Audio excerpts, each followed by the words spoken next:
Hello மக்களே, எல்லாருக்கும் நேற்று தை திருநாள் எப்படி போச்சு? எல்லாருமே பொங்கல் வச்சு பொங்கலோ பொங்கல் சொல்லி உங்களோட ஃபேமிலி அண்ட் ஃப்ரெண்ட்ஸ் கூட ரொம்ப ஜாலியாக என்ஜாய் பண்ணிங்களா? அண்ட் இன்னைக்கு மாட்டு பொங்கல் எப்படி போச்சு? மறக்காமல் நம்ம சேனல் கமெண்ட் செக்ஷனில் கமெண்ட் பண்ணுங்கள். இது என்னன்னு பார்க்குறீங்களா? இதுதாங்க கனு பொங்கல் சொல்லுவாங்க. அதாவது பொங்கல் மறுநாள் மாட்டு பொங்கல் இருக்குல்ல, அன்னைக்கு தாங்க இதை வந்து செலிப்ரேட் பண்ணுவாங்க. மஞ்சள் இலை இருக்குல்ல, அதை லைனாக அடுக்கி வச்சு மஞ்சள், சிவப்பு, வெள்ளை சாதம், கடும்பு, வாழைப்பழம் எல்லாமே வந்து வைப்பாங்க.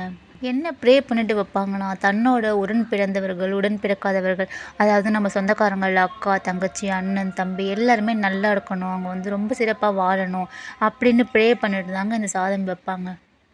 இதை வச்சுட்டு நம்ம எழுந்திரிச்சு வந்ததுக்கப்புறம் காக்கா, குருவி, புறா எல்லாமே இதை வந்து சாப்பிடுங்க. நல்லா திருப்தியாக சாப்பிட்டுட்டு நம்மளை அது வாழ்த்திட்டு போகும். நீங்கள் மாட்டு பொங்கல் அன்னைக்கு மாடு வச்சுருக்கீங்களோ இல்லையோ, இந்த மாதிரி வாசலில் மாடு வடைஞ்சி ஒரு கோலம் போடுங்க. கோலம் போட்டு நம்ம அக்கம் பக்கத்தில் இருக்கிற மாடு, கன்றுக்குட்டி அவங்களுக்கெல்லாம் வந்து உணவு கொடுங்க. அவங்க வந்து ரொம்ப பசியில் இருப்பாங்க. உங்களால் முடிஞ்சது நீங்கள் வாங்கி கொடுங்க.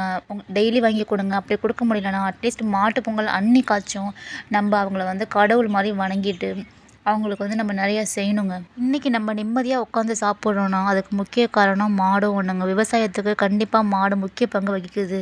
நீங்கள் ரோட்டில் எந்த மாடு பார்த்தாலும் சரி, அதாவது வீட்டில் நீங்கள் வளர்க்குறீங்க அப்படின்னா கூட ஓகேங்க. அதை வந்து திட்டாமல், அடிக்காமல், அதுக்கிட்ட நல்ல பாசம் வச்சு அதுக்கு வந்து நீங்கள் நல்ல உணவு கொடுங்க. உங்களால் சர்க்கரை பொங்கல் அந்த மாதிரி சமைச்சு கொண்டு போய் கொடுக்க முடியலன்னா, ஒரு ரோட்டில் ஒரு மாடு பார்த்தீங்கன்னா அட்லீஸ்ட் ஒரு கடையில் போயிட்டு ஒரு சீப்பு வாழைப்பழம் வாங்கி கொடுங்க. திருப்தியாக சாப்பிட்டு போவோம். அவ்வளோதாங்க. இன்றைக்கி மாட்டுப் பொங்கல் சூப்பராக எனக்கு போச்சு. உங்களுக்கு எப்படி போச்சுன்னு மறக்காமல் கமெண்ட் செக்ஷனில் கமெண்ட் பண்ணுங்கள். லைக் பண்ணுங்கள், ஷேர் பண்ணுங்கள், கமெண்ட் பண்ணுங்கள், சப்ஸ்கிரைப் பண்ணுங்கள். ஈவினிங் வீடியோவில் பார்க்கலாம். டாடா.